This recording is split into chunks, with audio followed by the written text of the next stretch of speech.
Deck chairs in my living room. How one of my worst days turned into one I'll never forget.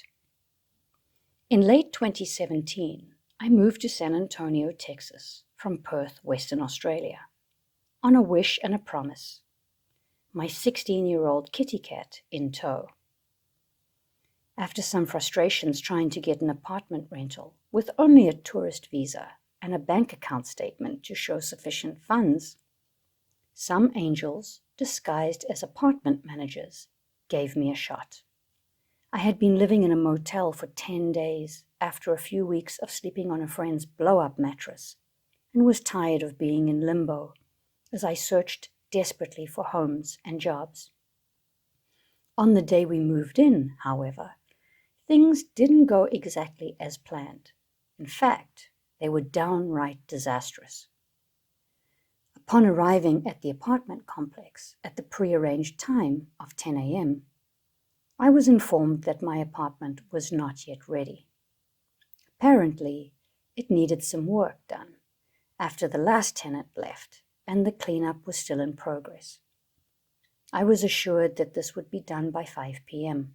and that I could return then. After the high of the drive and the anticipation of settling into a glorious space of our own, I hit a brick wall of pure frustration and quickly spiraled downwards. The dilemma of what to do with my little cat, who could not spend the day in a hot car with me, forced my mind to run a gauntlet of options.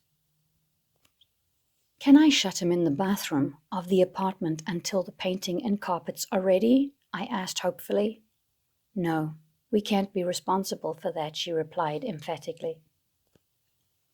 Are there any empty apartments that I could leave him in until my apartment is ready? I pleaded. Unfortunately, we're not allowed to do that, she said, with a little regret in her eyes. I knew that no one would know, and they were quite able to do this. But the concern over stumbling into the gray area of the American suing culture caused her to make a choice I could see she didn't want to make.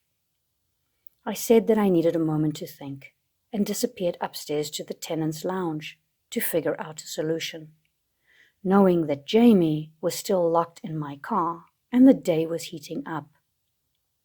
I had a thought and quickly pulled out my cell phone, searching for vets nearby who would be able to rent me a cage for the day, calling one a few hundred meters up the road.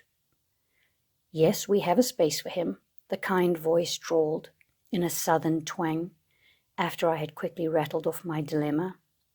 Our day rate is $24. Thank you so much. You are a lifesaver, I said, relieved. We'll be over soon. We headed off to the vet, and I checked him in for the day, opening a can of food after he was loaded into the tiny cage. He just looked at me. He was tired and not interested in my excuses anymore, looking at me in total disbelief. He had traveled alone for 3 days to get to the US, been subjected to uncomfortable living situations both before and after his journey, and 10 days in a motel room. He turned his back and lay down. It broke my heart. I turned around and left, knowing that I was doing the best I could under the circumstances. I headed off to Walmart to get the basics that we needed: groceries, simple cookware, a folding tray table to set the small TV on that I had purchased a few days before, and a set of towels for the bathroom. I spent 20 minutes trying desperately to fit everything into the 8-seater 2002 Army Green Ford Explorer I had bought a few weeks back, and who I affectionately named Melissa. I went off to Starbucks to grab a coffee and study. This is where I was sitting when I got the call to say that our apartment wouldn't be ready that day. Just as I was getting ready to lose the last bit of restraint I had shown all day, she told me that they had a solution. There's another apartment ready, she said. The tenant is only going to move in on Tuesday next week. So we called him to ask if he was happy to switch. He said that it wasn't a problem. I could have kissed her. elation dripping from my tongue as I thanked her profusely. "I'm on my way," I said, quickly packing up my laptop and grabbing my car keys before sprinting back to my car. With another burst of gratitude to the lovely ladies who were doing their best to help me out, I wound Melissa through the roads of the complex to the rear, where I found our new home. Grabbing a few things from the car, I let myself into the new space. The relief of this moment flooded through me, and I felt completely overwhelmed, almost bursting into tears. After months of living with others and the constant movement, I was finally home. I got a good dose of exercise that day, running up and down a flight of stairs, slowly emptying the contents of the car onto the living room floor. I wanted to pick Jamie up as soon as possible, as he was still locked in the cage at the local vet. So I hustled up and down those stairs as fast as my legs could carry me, dropping items wherever I could find an empty space. I bolted to the local Walmart to grab a few cold items and a bunch of flowers for the women at the front desk as a thank you, and raced to the vet, taking my kitty up the stairs to our new home, letting him out of his travel crate, seeing him sniff a few of the new items before settling down on the newly laid carpet and looking up at me with peace and contentment was one of the best moments of my life. The relief I felt at finally being in our own space, in a place that I had dreamed of for so long and that already felt like home, looking towards a future that I was excited about, all came together in that moment as Jamie looked up at me with love and gratitude.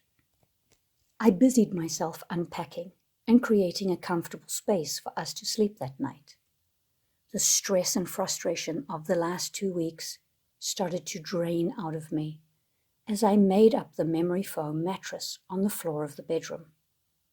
The final touch was the 2 camping chairs I'd bought, unable to justify buying a couch until after I got a job, which I placed in the middle of the living room, pointed squarely at the small TV. I looked around with a great deal of satisfaction as I surveyed my wonderful and sparsely decorated new space.